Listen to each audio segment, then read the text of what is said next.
Hello, my name is Nicole. Welcome to AURN Digital, and this is Prismatik. Prismatik is a series that explores Blackness and the African Diaspora. Today we're going to chat it up about assumptions and stereotypes throughout the diaspora. And to begin with, my fellow table mates. Hi, I'm Reggie DeRiviere, Brooklyn born and raised. My parents are from Haiti. My name is Jonathan Elias, born and raised in Southern California. I was born in Inglewood, West Coast. And my mom is Eritrean, and my dad is Nigerian. Mm-hmm. Hi, I'm Umazi, born and raised in Kenya. 254 representing, so you know. All right. Erin, born in the Bronx, raised in Jersey, family from the South, representing I'm a daughter of the diaspora. Yeah. Here we go. All right, so part one, we had a lot to talk about. We did. And it was a lot that we can continue talking about. I think we left off, we were talking about coming to America and the impact that it had on all of us, right? Yeah. Stereotypes, how we all received it as different folks in the diaspora, right? The complexities of that. We talked about, the film, movie, media industry and how that's impacted us, right? I want to ask you guys, personally, have you had experiences with other people in the diaspora when you were younger? In terms of stereotypes, whether you perceived them with some of the stereotypes or they perceived you with some specific stereotypes. Well, in my case, I grew up in Brooklyn, which is basically, I feel like, as opposed to the actual West Indies, there's the highest West Indian population outside of the West Indies. So for me, it was just the idea of where being Haitian, it was the idea of AIDS. It was the idea of that, fresh off the boat. It was the idea that we all smelled. So I remember to a certain extent, I kind of hide the fact that I was Haitian. Enough where even just during my introduction, I realized that when I called myself de Riviere, that's kind of like the Americanized version of it. I could say the Creole, de Riviere, which has a little French slang. But over the years, I've just subconsciously learned to kind of make it nice and easy and more American, and it's French anyway, right? It's French anyway, right. So we're like English, French. That's right. But for the most of the ideas that I would kind of run away from it enough where there was a certain pride in it where I could kind of pass for not being Haitian. I wasn't that stereotypical Haitian that I was surrounded with when I was growing up in the immigrant community. And what was that stereotype look like of a Haitian? The stereotype would be like somebody who's, probably the one we could all understand for all matters of the diaspora, messed up hair. Really? Okay, the idea that we would have our fades weren't on point, the edges would be all messed up. That line be back here. It's so, the idea of it being backwards, the idea that there wasn't any kind of they're intellectually behind, things along those lines, where they're the sticks. Of the Caribbean would be the idea. Which is the irony. Then the irony of it all is that under reverse, as Haitians, we thought we were better than everybody else. We thought that they were the backwards ones. We thought that we were out there, we're certain, even what's going back to the idea of Haiti, even culturally, what I find fascinating is, so for formal introductions, government, they used French. But they used a very aristocratic, old school version of French. Right. And even when my parents' friends would call the house, they would speak in French. And I'd be like, why are you talking to me like this is some kind of diplomatic meeting? You just want to talk to my moms because y'all going to go shopping. It was all these weird things of where continuously I was kind of taught on one hand, this is the way it should be, this is proper. And on the other hand, this is seen as inferior or slow or, quote unquote ghetto. Yeah. It's interesting because there was one stereotype as a black quote unquote American child living here is that the long-standing stereotype was that Haitians were mismatched. You wouldn't want to dress like someone who was Haitian, and it's kind of like, okay, where did that stem from? I didn't really ponder that until later on in life, until I became an adult and reflecting back, thinking about the different things we said as children. The funny thing is I didn't engage in a lot of it. The couple things I did, it was like, okay, why did I say that about Haitians? You think about that, you get older. My mom did very well, growing up in this region. If you're introduced to Harlem, Brooklyn, there's so many cultures here, but it was like, wait a minute, out of all those things, why did that stick? There was also nothing to kind of counterbalance that. I didn't know a lot of Haitian folks, back then, and so it's like you didn't know that they were Haitian. Yeah, that's the thing. Okay, right. Like you were saying. That was part of like what he said. Not to cut you off, but it's exactly what I did, I kind of denounced my African, and just was American or Black American, which is what I feel like a lot of African Americans today do. I might get, people might get mad at that, but I feel like a lot of African Americans, they rather denounce the African and keep the American. Like when Raven Simone said, I'm not African American, I'm American, I'm not Black, I'm not this, I'm not, and that, like I said earlier, comes from ignorance, and I was ignorant as well. The whole stereotype question that you had asked, similar to your story growing up. I wanted to kind of cater more to the Western, kind of civilization or Western society, because I grew up in Southern California. So elementary school, it was more so like with white, kids, and then middle school to high school, it was more like African American, Latino type of population because I moved to Long Beach. So with that, with the white kids, like I really was like, okay, I'm really out the loop. At least with Black people, we can relate to color, but like with white people, I'm like, my name is Jonathan. It's not Jonathan. Like that, the way you really pronounce my name is Jonathan. It doesn't even have an H. That's my first time hearing you say it like that. Right. Yeah, and I hate that I still, to this day, like still kind of, reflex. So I was like, okay, no, there's nothing.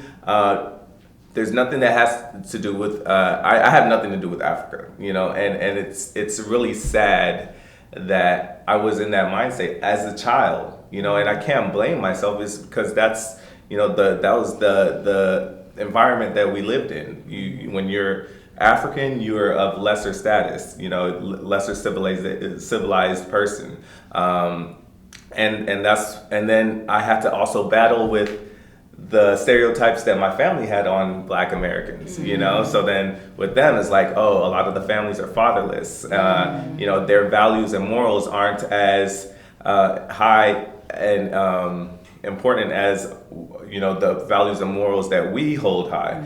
So it's like I was getting flack from my Black American brothers and sisters, and then I was getting, information from my family as well. So, as a child, that really confuses you. It's like, where do I stand? I don't really fit in with African Americans. I don't really get the Ethiopian, Eritrean, Nigerian. I don't really get it with them because I'm not all the way in that culture. Of course, like they raised me into that culture, and I loved my culture, but I wasn't raised in Ethiopia or Nigeria. So it's like, for a kid, it's very confusing. So that's why I think it starts with, parenting.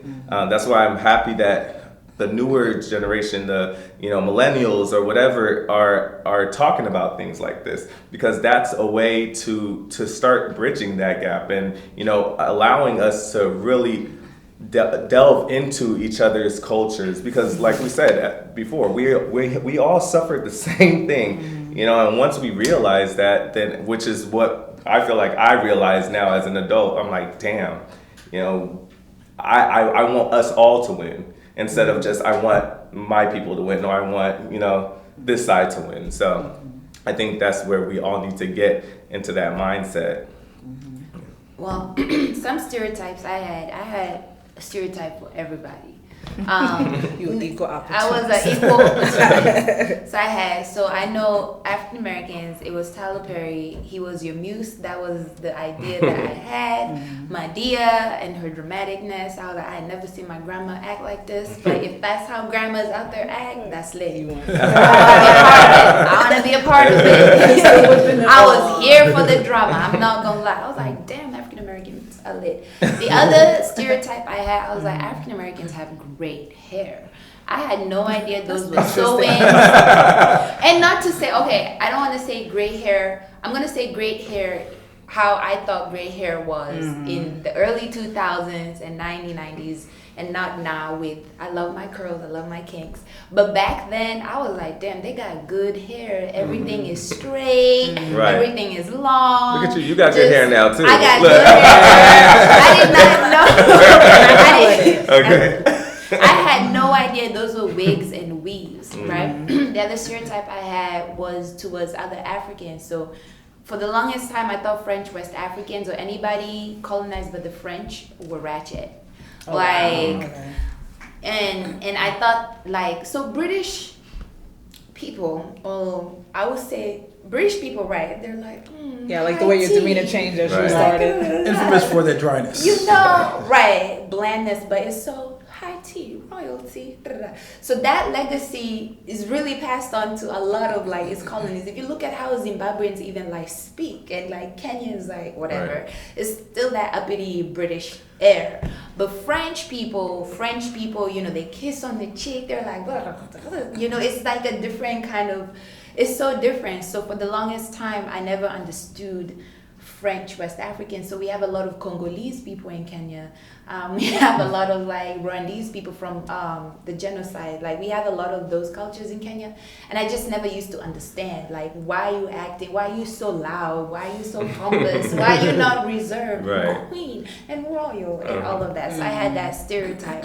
And then another one is that I had no idea that Afro-Latinos existed up until 2016. I would say when Amara La Negra got so that's like it's really bad. Okay. I'm so ashamed of myself to even acknowledge this. I'm glad you are though. That's real. Yeah, like it's because for the longest time, all the telenovelas were white. It's like Latinos. White people. So I thought they're coming from Spain. Not even Latin America. Honestly, the concept of Latin America was not even a thing. I knew South America was a continent and that's it. Like that's an exam question. Yes, South America. Boom, that's it.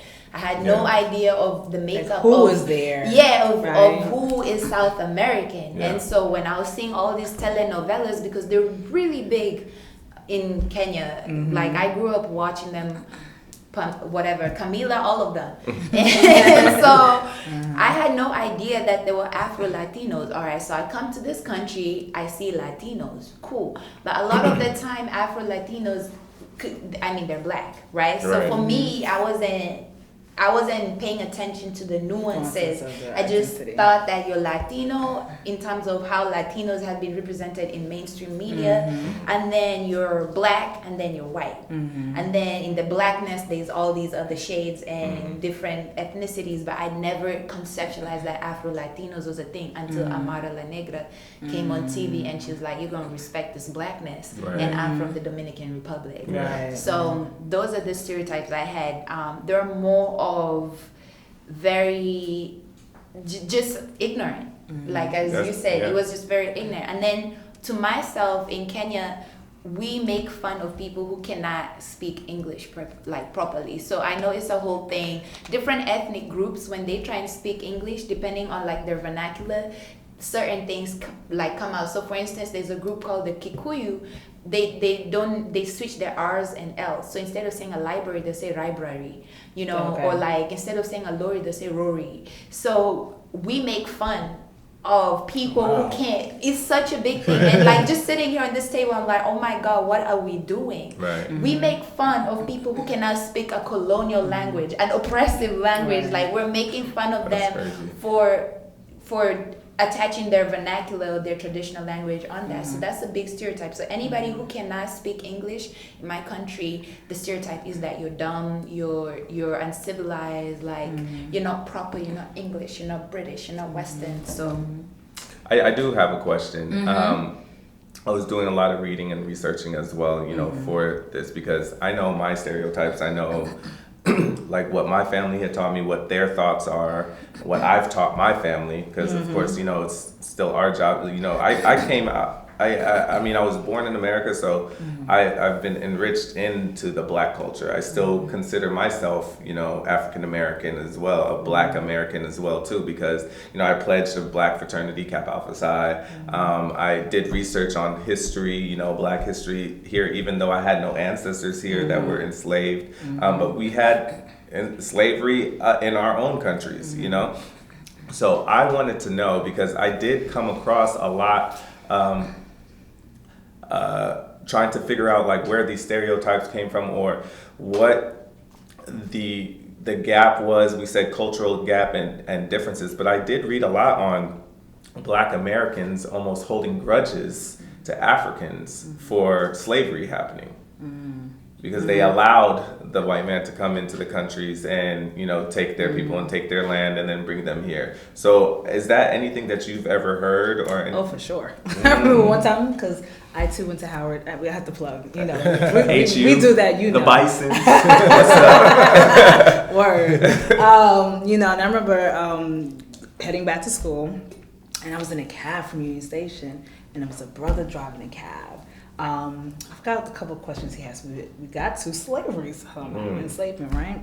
And with such passion, I could tell he wanted to turn around, even though he was driving a cab. And he just said, with such hurt and anger, he was just like, they sold us. Wow. You know? And that was the first time I really heard somebody say it, and then with that much fervor, you know? And ever since then, I literally think about that experience every once in a while. Now, I've heard other folks say that since then, right? And I've never even heard that really? until I actually started reading and researching for this topic, for this talk. And I was like, wow, grudges, you know, y'all have grudges for Africans. Like, you're holding that grudge as if, but like, you know, I'm sure you don't think that, or if you do, but I just want those people to understand that it wasn't what we wanted, you know. Well, I think this. Oh, go ahead. No, but it makes sense in the word way, because, and I'll tell you what I mean, is the idea of where obviously the selling of it was not the same as chattel slavery. There was a way it was done in Africa, which is completely different the way with America and brutal. And on the flip side, I think is a matter of why we all kind of suffer. It's the hurt. It's the idea of where, damn, we've gone through so much, like going back to how you said the captain was like this emotional about it. If you really think about it, it's like all this white supremacy, all this legacy, it's trauma to the nth degree. So even though like anybody else has been traumatized, where you're aiming the anger may not be in the correct direction, but there's that anger. So I could definitely understand that somebody where they're thinking about it, they're reading about it, and they're like, damn, this all started with these boats coming over, a deal being made, and people going the opposite direction. Is like at that level, like you're just trying to find something to kind of put that blame, to kind of put that hate, that anger, that hurt. And even though, like you said, it's not logical at all, it makes sense for it to be there because you're just trying to put your head around this thing that's too immense to even imagine. And there's so many nuances to how, you know, slavery even happened, right? And how it continued to proliferate so long, and how it showed up in each region, right? Because it looks different how it started, or how it began and started and continues, you know, well, not continues now, but how it started, you know, in South American countries, you know, in Haiti, in America. It looked different and it started different.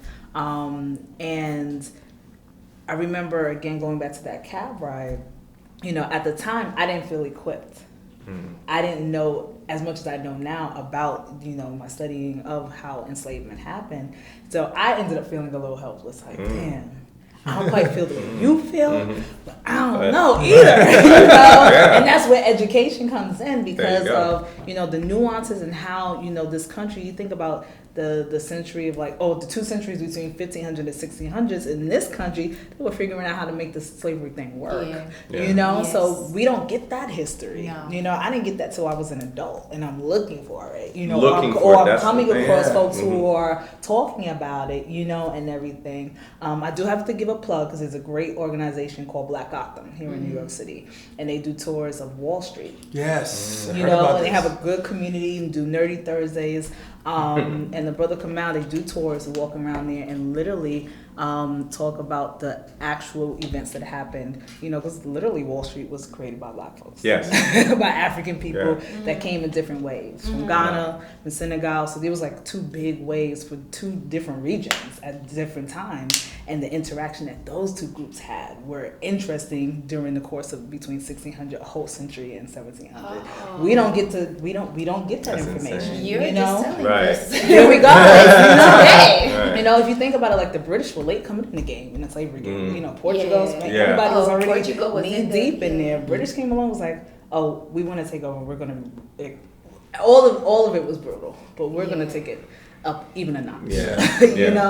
you know, so even learning that as an adult, you know, going to college and all of that, you know, and I will give credit, you know, our experiences are our experiences. Yeah. There's various people. I had friends that knew more than I did when they were growing up because of the communities that they grew up in. You know, we have to give credit to, you know, even though we may not know something, there's other communities, other Black folks who are creating curriculums, who are creating schools, who are creating spaces independent of, you know, the status quo or the existing school systems. And, you know, we call it alternative, but they're using their resources to create spaces for, you know, these educational these things in education that we're not learning, that they're not going to be taught. It's important the type of education we teach, because I will say, for instance, like the literacy rate in Kenya is like 98%, very high. But what are we literate in? That's a huge thing. So earlier today, I was telling people colonial masters exactly that like, don't even teach you about your own heritage. Right. So like the first thing, you know, a question in an exam like that I had to answer was like, what are the benefits of colonialism? I heard it was about to be like real trifling. Whatever you said. That is a question I had to answer, and the correct answer is they brought modernity and Christianity. That's the answer the examiner is expecting from you. Insane. From a young age. That's an exam you study for in order to graduate, to go to high school, and then still the same question is asked, but in essay form in high school, so that you can graduate to go to college. So you can prove that you elaborated. That now you're good. It's now sunk you in. really Those know. And the crazy So thing is, it's even, not to cut you off, but like, I'm sure with you, the Umazi that I know, like with you not agreeing to that and you still having to say, well, I have to put this down in order to graduate. Yeah, no, but I did agree with it. Like when I came to the US and in college, and I was fighting with one of my professors who was giving me history on them. So the Mau Mau were freedom struggle fighters from Kenya, the first armed struggle after colonialism on the continent. And the professor was telling me, actually they were never called the Mau Mau, they were called the land freedom fighters. And the British were just so appalled that Africans want their land back, and they just came up with this thing and just named them the Mau Mau and called them and branded them as this terrorist group. And like if you were Mau Mau, it was like almost, I don't want to say the N word, but it was like, it was a slur. It was so like derogative to the extent that even after we got independence, our first president ostracized them. Yet they fought, you're in that chair, Kenyatta, Jomo Kenyatta, you are in the chair that you were, rest your soul in peace, but you were in the chair that you were because when the British had imprisoned you, these people fought in the forest for you to get out, to get presidency, to do the same thing the British did to them. So it's that. So my professor was telling me this truth, and I was like, no, you're lying. That's not what we were taught in school. We were taught that Mau Mau means Mzungu ende Ulaya Mwafrika apate uhuru, which means the white man goes abroad, so that the black man can find freedom. But that was, they coined it, that they reclaimed the slur and made it the African one, but it's not taught. So I'm out here fighting left and right with my professor. Then when I went and actually did my own research from another white lady from Harvard who did a whole book, and I kudos to her, because that book opened me up. And then I went and looked at the references, and I looked at other movies, and I was like, oh my God, so what are Kenyans even teaching Kenyans? Like, what are we teaching our kids? And do even our cabinet ministers of education, does he or she know that we're like, colonialism was not good for us? Does our president understand that colonialism is not good for us? Honestly, I think a good 70% of people in my country still think like that. They still think that, oh my God, God bless, we're Christians now, we speak English, and they're almost resentful of their traditional like heritage. So that education is so important. I can't even speak my mother's language, which is Luya. I'm fluent in English and I'm fluent in Swahili. Swahili, yes, it's an African language, but it has Arab. It's a language that came out of, it's not unique to the continent. It's not indigenous. It has Arabic, it has Portuguese. People don't even know that Portuguese is in Swahili. And then the Bantu languages from the coastal regions. I speak two, and then I speak Arabic. None of these are indigenous to the continent. But I'm so proud that I can speak Arabic and everything, but it's only this year that I'm so ashamed that I cannot even speak my own local language. So what are we teaching is also super important. Yeah, I would like to, go off of that. Just within my Eritrean and Ethiopian, so my family is Eritrean, but they were raised in Ethiopia. So my mom and her older sister were born in Eritrea, and the rest of her siblings were born in Addis Ababa, Ethiopia. And I grew up knowing about the war. They were in war for 30 years. Eritrea wanted independence from Ethiopia because it was all one country. So I grew up knowing that Ethiopians are bad, or they killed so many of our people, and Haile Selassie, the king, he was a part of that. He's a bad person. And me going back to Ethiopia, especially for 2 weeks, like I said, I just got back last week, and I was talking to my uncle about it. I was like, so. Tell me about the whole Eritrean Ethiopian thing. Like, so are Ethiopians bad? Are Eritreans bad? And it all came down to the government. It was literally the government that put them against each other, and that opened my eyes. I'm like, there's so many of the young generation now of Ethiopian and Eritreans that hate each other, and it's because of what they're taught from their parents, and we're taught to hate our own people. And I think it goes global. It goes global to the whole black race. We're literally taught by a higher, even if it's our own people. We always talk about the white supremacists, but it's anybody that wants power. Yes. That's not unique. That's not exactly. It's wants to align with that type of power. Yes.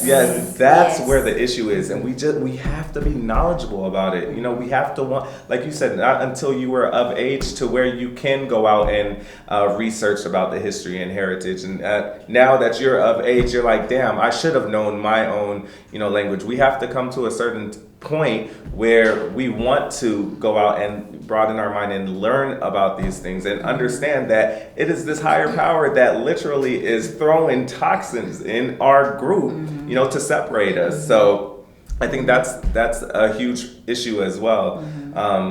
So it just starts with us. I want to say one solution, because I feel like we should try and start giving solutions, because like we said, we could keep on talking about what the issue is. But a solution for me, it really, really opened my eyes when I went back to Ethiopia, and I saw all the money. I saw people come out there to Showtime. Diaspora will come out there, spend mad money, and buy bottles, get chicks, and all that. And yeah, that's fun. But we need to start thinking about how we can bring back to the economy, how we can bring back to help the people. It's not just, I want to spend a day and feed 5,000 people. Okay. You feed them and they're going to shit it out, excuse my French, by that night. And what's happening tomorrow? Let's invest in organizations that will continuously help the people. I was talking to a young man last night. He's a dancer, and he said, I said, so what do you want to do long term? He was like, I'm starting an organization. I'm going to go to Brazil to help the impoverished kids and families out there. And I was like, okay, are you from Brazil? And he was like, oh, no. I'm like, so, there's stuff like that happening in Africa that probably needs your help too. He's like, yeah, I never really thought about that. I was like, he's like, yeah, I know that my grandfather comes from Africa, but I never thought, but why aren't you bringing it back to where, you come from? I think that's what we need to be in that mindset where we're bringing money back to the economy in Africa. We're not spending money in Europe or going to these islands just to show off on the gram. We need to actually come together and start helping our ancestors, where we came from. That's what I think. So that's what I'm doing my part and bringing stuff back. I'm gonna bring a concert out there. I'm gonna bring festivals out there to help the economy. So I think that's a good way to kind of bridge the gap. And then it shows the Africans that African Americans actually care about you as well. That's where the whole distance is. They each group don't think that they like each other. And it's off of all myths and stereotypes that were put into their mind. And I think that's like part of sort of like popular dialogue, because speaking of memes and speaking of different things that rotate again on social media and like Instagram, is that I think within the last year somewhere that there was a video that went viral that was going around, I believe the Ghanaian president saying, African Americans can get dual citizenship, right? And it was like, okay. And so many people had different opinions. I'm reading comments and people like, oh, it's about time. Oh, this is great. And da-da-da. And I'm like, this is not new.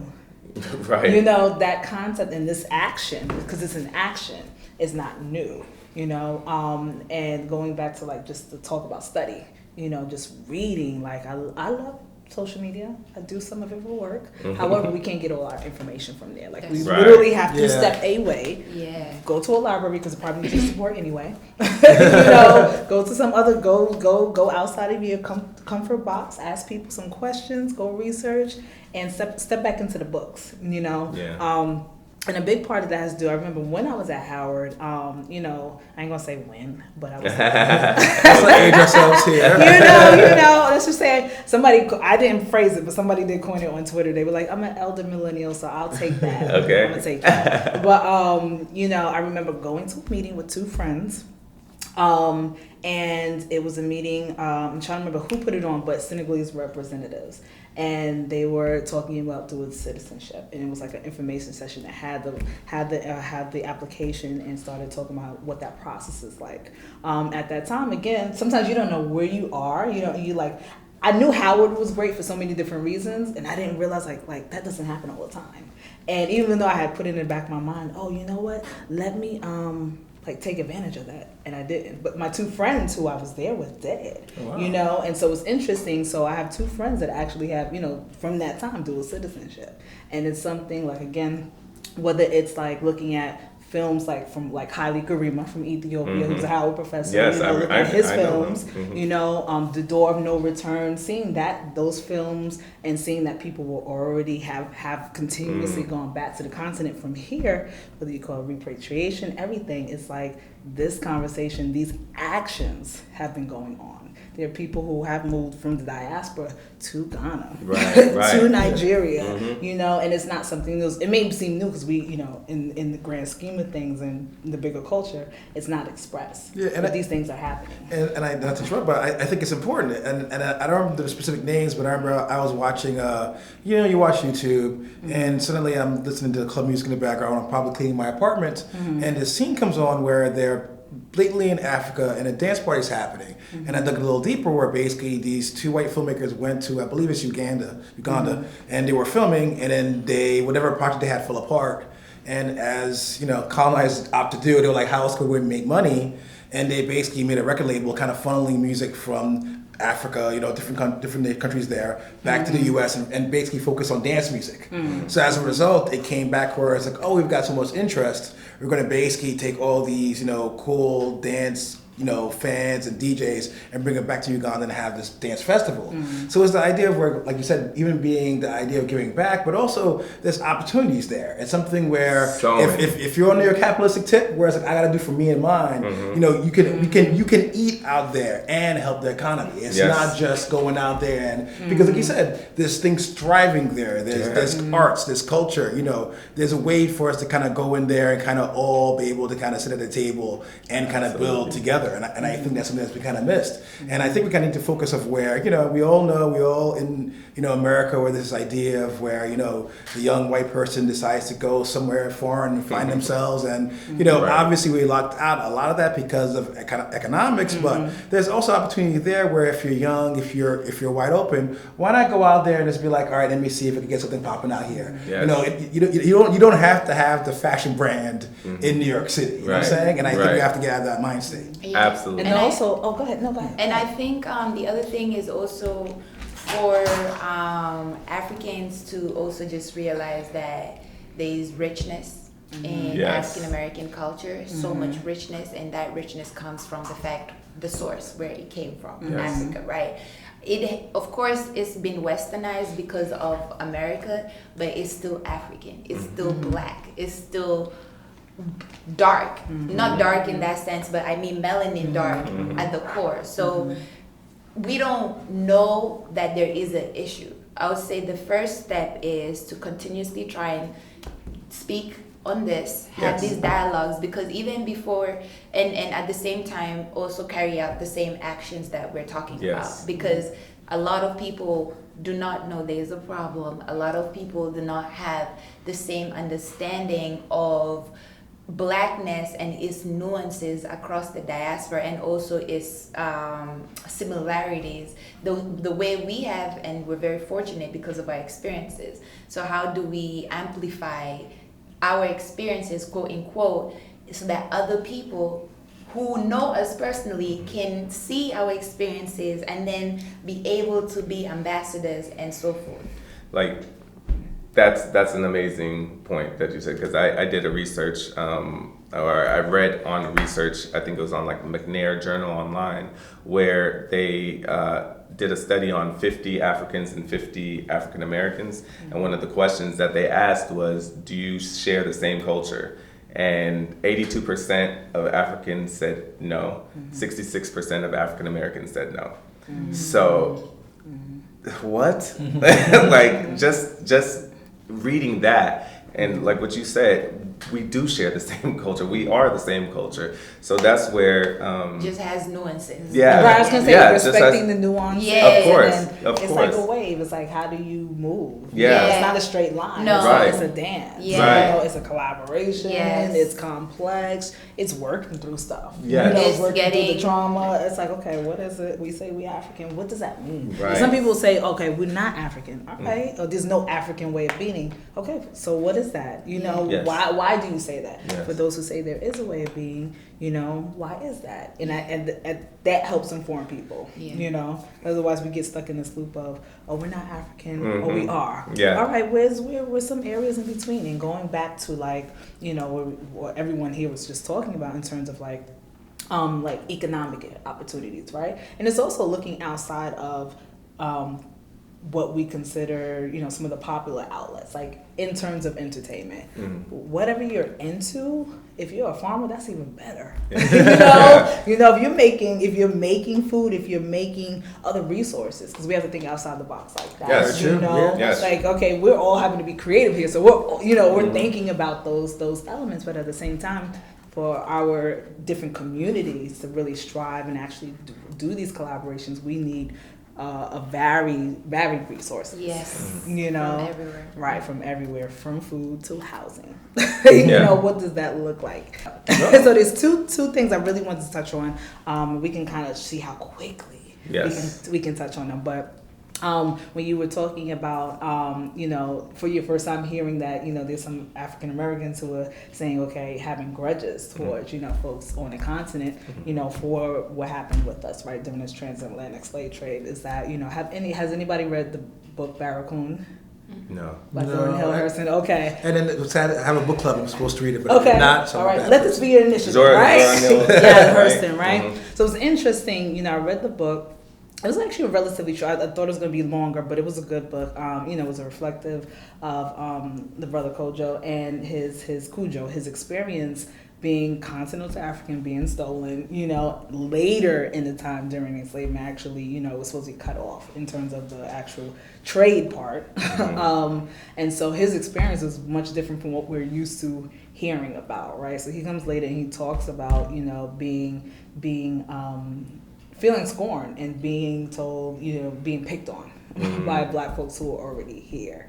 And then, you know, the people that he came on, you know, the boat with, they created this town called Africa Town, which still exists. Right? Wow. Right. Oh, I feel like I'm giving away the book. Hold on. Wow. Right. All right, so you guys got to read the book so we can talk about it more. But try not to tell you too much, but, you know, that was the pivotal piece. That was another one where it's like, can we tell the nuances of what went down, you know, in many different variations. We got over here in so many different ways. Yeah, right, you know, right. so many different ways. Yeah, there was boats involved. But And some were already here. Some were already here. Yeah. That's what people need to understand. We're gonna Black have to have a part Americans, 3. right? Listen. Don't get that twisted. And a lot of people don't even know that there were black people from America. Like we're here before the slave trade and slavery. So. Right. And world trade happened way before transatlantic There you slave go. trade. Like people Yes. were There you actually go. people don't think Moving. like people actually were using boats other than for enslavement. Yeah. You know, like we were actually traveling we were Trade trading, routes, right, you know, exactly. everything. There was a whole, and that's the thing is, I think of colonialism was we kind of,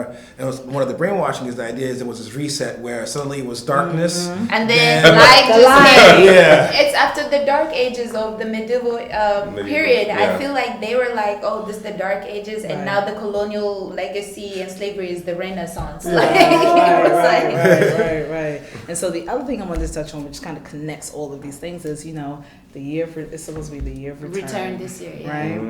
What, from what you know, what we think about this phrase and this call to action, so to speak.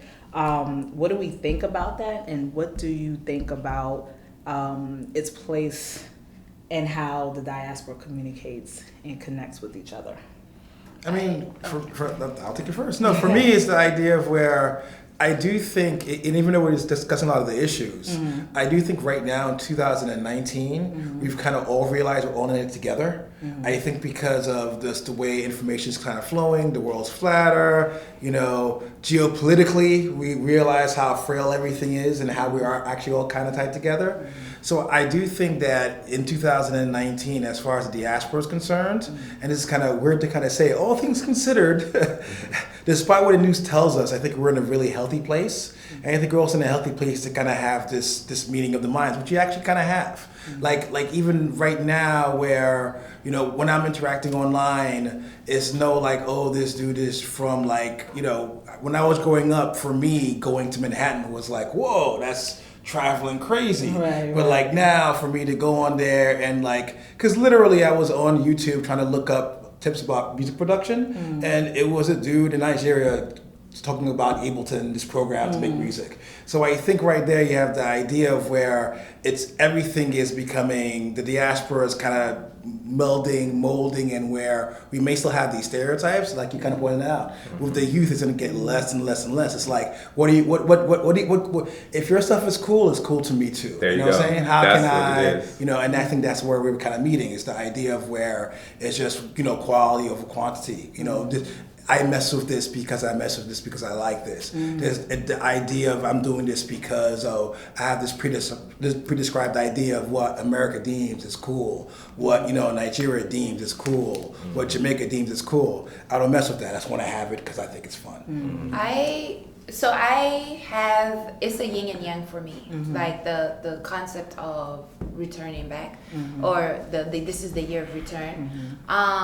My critique of it is I fear that it's going to blanketize or almost, this is not a word, but I'm gonna just It's say okay. euphoricize. That's our vernacular. We It can could be a word now. Euphoricize. Right in, have you know what little I'm saying? definitions right under. It's gonna euphoricize Africa as this mystical, magical place, which it is. However, it has problems that are very real.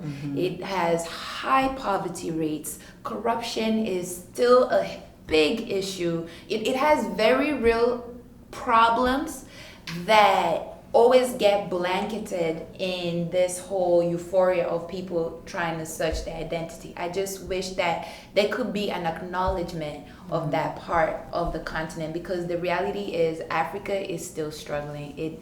It has a lot of potential, it has a lot of growth, but the reality is it's still struggling. Absolutely. The unemployment rates are still really high. We have the highest growing rate of youth, and in the next 10, 15 years, not even, that's too short, but in the next 30 years, a quarter of the world's population, a quarter of the youngest people in the world will be from Africa. That's a lot of people. That's a lot of people. So how are we managing, how are we foreseeing for that? It's already happening. The government, the infrastructure cannot withstand that. So if you have a lot of unemployed, broke young people, then it means that your crime rate is high, your economy is bad. So it's a lot of things that, as much as there is potential, there is growth, there's a lot of technological advancement, but it's not going at the rate that it needs to go so that we can be at par with everybody else in the world. And I just hope that there is an acknowledgement about that side. On the other hand, I'm happy that it's happening. There's going to be an awakening for many, almost culture shock. This is not just a plain place. There are airports, there are people and everything. That's a good side, but I wish that the dialogue around the year of return can extend just beyond that part, can also be like, okay, if you want to be part of this, you also need to acknowledge that these are their issues. Because when we come here, the first thing we're told is like, you blacker than black. These are our issues. We're made to acknowledge the issues, you know, so that's just my opinion. Yeah. So I'll say my last. I agree with you, but I feel like that's our job. Like ones that come from Africa or the direct African descent. Like my parents are from Africa, so I'm first generation, but I understand. So I understand what needs to be happening in Africa and what they need. And the diaspora, that's, you know, a part of the return and want to go and find their identity. I think it's our job to tell them, okay, we love that, but also this is what Africa needs as well, and this is what we're gonna do as a group together. So that's what I'm doing. I have a lot of diaspora friends that parents come from Ethiopia and Eritrea that I actually went to go visit this past week, that just moved there, and they're my age, and one went to Howard Law, the other one went to Boston University. So they're out there building, you know, and trying to bring back. So that's when you say a year of return, that's exactly what it is. Like literally my life, that's exactly what it is. I'm going back probably in January to start building what I said I want to do to bring back to the people. So I think it's a great thing. But it's all dialogue. We have to start teaching each other. We're all one. We need to teach our brothers and sisters about the African continent and like what this whole year of return really is, you know? So. Yeah, I say too, the year of return, I think it's good in its intention, you know, and it's in the way it sounds, right? Like I said, there's folks who have repatriated, who live there from the diaspora, you know, for many years and decades. But also, you know, it's a little bit of pomp and circumstance to that too. You know, it's like the year of return, and what we're doing when we get there. You know, like what everyone is saying. So I say to folks throughout the diaspora who are planning to go or want to even just visit, you know, first of all, we have to see what kind of infrastructure is in place for it to welcome us. And also when you get there, work. Yeah. You know, have a plan. Yeah. You know, we have resources here, you know, it's kind of like you kind of want to go and get your feet wet, but at the same time, you know, we're trying to build, you're trying to figure something out in a new climate and a new landscape. Prep yourself a little bit. Yes. Approach it respectfully. If you approach it respectfully, if you have resources here, get it jumping here first. Yeah. Get it jumping, or wherever you are. You can prior be in Dominican Republic. You can be in Jersey. Let's get it straight, and then, you know, bring the best of yourself. You know, bring what resources you can. You're gonna have to figure stuff out there when you get there. Oh yeah. You will. You know, so just be prepared for the nuances of how we know we potentially can operate. You know, when we get there, and how people will receive us. Absolutely. You know, because that's, again, this is song and dance. It's the push and pull. Yep. Awesome. So on that note, I want to thank you all. This is a great conversation. Thank you for having us. I hope you had a good time hearing it. I hope you know, you walked away with some ideas. You know, give us some feedback in the comments and let us know. Let's continue this dialogue. Till next time, this is AURN Digital, Prismatik.